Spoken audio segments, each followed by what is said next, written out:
آپ صلی اللہ علیہ وسلم فجر کی نماز کے لیے تشریف لے جا رہے ہیں اور حضرت جویریہ رضی اللہ عنہا مصلی پر بیٹھی ذکر کر رہی ہیں. اس کا مطلب کیا ہوا؟ خامن صبح جب فجر میں مسجد میں جائے تو بیوی کہاں پر ہو؟ مصلی پر ہو. اور آپ صلی اللہ علیہ وسلم فجر کے بعد واپس تشریف نہیں لائے، اشراق کے بعد نہیں آئے.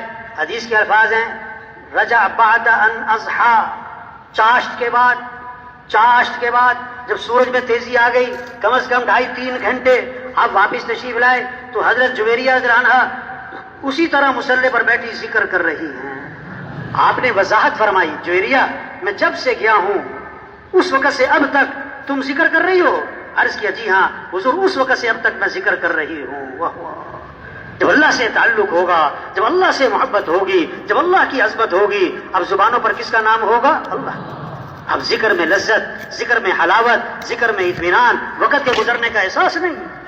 اب آپ کو پتا تھا کہ اتنا لمبا ذکر ہر مسلمان تو نہ کر سکے گا. آپ نے کام آسان فرمایا کہ جویریہ میں نے تمہارے بعد کیا ہے 4 کلمات 3 مرتبہ کہے، اس کا جو اجر ہے نا تمہارے صبح سے اب تک کے ذکر سے زیادہ ہے. کیا؟ سبحان اللہ و بحمدہ عدد خلقہ ورضا نفسہ وزینت عرشہ ومداد کلماتہ. اس کا اجر تمہارے صبح سے اب تک کے ذکر سے کیا ہے؟ زیادہ ہے. غریب صحابہ اکٹھے ہوئے اور حضور صلی اللہ علیہ وسلم کے میں حاضر ہوئے اور آ کر ایک مقدمہ لائے کہ حضور کیا ہوا کہ حضور یہ مالدار بھائی ہم سے آگے نکل رہے، ہم پیچھے رہ گئے. وہ کیسے بھائی؟ وہ نماز پڑھتے ہیں، ہم نماز پڑھتے ہیں برابر ہے. وہ روزہ رکھتے ہیں، ہم روزہ رکھتے ہیں برابر ہے. ان کے پاس مال ہے، یہ اللہ کے راستے میں خرچ کرتے ہیں. یہ کیا ہے؟ یہ غلاموں کو آزاد کرتے ہیں، خرید کے آزاد کرتے ہیں. ہمارے پاس مال کوئی نہیں، ہم اللہ کے راستے میں خرچ نہیں کر سکتے. تو خرچ کرنے کے عمل میں یہ ہم سے آگے نکل رہے، یہ پریشانی لے کر آئے. آپ نے فرمایا میں تمہیں ایسا عمل بتلاتا ہوں جو اس عمل کو کرے گا اس سے آگے کوئی نکل نہیں سکے گا، اتنا اجر کمائے گا اس کے برابر کوئی پہنچ نہ سکے گا. وہ کیا ہے؟ فرض نماز کے بعد 33 مرتبہ سبحان اللہ، 33 مرتبہ الحمدللہ، 34 مرتبہ اللہ اکبر. جو یہ پڑھے گا اس کے برابر کوئی پہنچ نہیں سکے گا. اب غریب صحابہ بڑے خوش ہو گئے، واہ واہ ایسا عمل ہاتھ آ گیا، ہمارے برابر کوئی نہیں پہنچ سکتا. اب مسجد میں گئے، نماز پڑھی نا تو بیٹھ گئے. اب جناب تسبیح کر رہے. اب اس زمانے کے جو مالدار تھے انہیں بھی شوق کس کا تھا؟ عمل کا. انہوں نے پتا کیا بھی یہ سارے بیٹھے کیا کر رہے ہیں، تو انہیں پتہ لگ گیا اس تسبیح کا، تو انہوں نے بھی یہ تسبیح شروع کر دی. اب غریب صاحب پھر پریشان، دوبارہ آپ کی خدمت میں حاضر ہوئے، آ کے عرض کی اللہ کے رسول وہ تو مالدار بھائیوں کو پتہ لگ گیا اس تسبیح کا، انہوں نے بھی شروع کر دی، وہ تو پھر ہم سے آگے نکل گئے. تو آپ نے پتہ کیا فرمایا؟ ذالک فضل اللہ یؤتیہ من یشاء. یہ تو پھر اللہ کا فضل ہے، اللہ جسے چاہے عطا فرماتا. ایک صحابی رضی اللہ عنہ نے رات کو قرآن پڑھنا شروع کیا، ان کا گھوڑا بھدکنے لگا. وہ قرآن پڑھے تو گھوڑا بھدکے، وہ قرآن پڑھے تو گھوڑا بھدکے. بیٹا ساتھ سو رہا، ڈر لگا کہ گھوڑے کا پاؤں بیٹے پر نہ آ جائے. جب سلام پھیرا کہ گھوڑا کیوں بھدک رہا ہے، دیکھا تو آسمان پر ایک نور ہے سفید بادل کی طرح اور آسمان کی طرف اٹھتا چلا گیا. اب یہ کیا ہے؟ پتہ نہیں کیا ہے. آپ کی خدمت میں حاضر ہوئے، سارا قصہ سنا کر دریافت کیا کہ اللہ کے رسول یہ کیا تھا آسمان پہ؟ آپ نے فرمایا یہ آسمان سے فرشتے اترے تھے تمہارا قرآن سننے کے لیے. اگر تم صبح تک پڑھتے رہتے تو آج ساری دنیا فرشتوں کو دیکھ لیتی. ہاں آپ صلی اللہ علیہ وسلم نے فرمایا جس گھر میں سورہ بقرہ پڑھی جاتی ہے شیطان اس گھر سے بھاگ جاتا ہے، چلا نہیں جاتا، بھاگ جاتا ہے. آپ صلی اللہ علیہ وسلم نے فرمایا جو 100 مرتبہ پڑھے لا الہ الا اللہ، کتنی مرتبہ؟ 100 مرتبہ، جب قیامت کے دن اٹھے گا تو اس کا چہرہ 14ویں رات کے چاند کی طرح چمک رہا ہوگا. واہ واہ. آپ صلی اللہ علیہ وسلم نے فرمایا جنت کی چابی لا الہ الا اللہ. ایک حدیث میں آتا ہے جنت کی قیمت لا الہ الا اللہ. آپ نے فرمایا کوئی گناہ ہو جائے تو فوراً کوئی نیکی کا کام کر لیا کرو صحابہ، تاکہ گناہ کی نوست دھل جائے. صحابہ نے عرض کیا حضور لا الہ الا اللہ اس کا پڑھنا بھی نیکیوں میں شامل ہے؟ آپ نے فرمایا یہ تو سب سے افضل نیکی ہے، یہ تو سب سے. آپ نے فرمایا اپنے ایمان کو تازہ کرتے رہا کرو. واہ واہ. جددو ایمانکم، اپنے ایمان کو تازہ کرتے رہا کرو۔ صحابہ نے عرض کیا حضور ایمان کو کیسے تازہ کریں؟ آپ نے کیا فرمایا؟ لا الہ الا اللہ، اس کو کثرت سے پڑھو، 100 دفعہ نہیں، 200 دفعہ نہیں، کثرت۔ اور علماء نے لکھا ہے جو 300 دفعہ پڑھے گا وہ کثرت میں آ جائے گا۔ بچے، بچیاں، بوڑھے، جوان، ہمارے غریب، ہمارے امیر، ان کے ہاتھوں میں تسبیح ہو اور کیا پڑھ رہے ہوں؟ لا الہ الا اللہ۔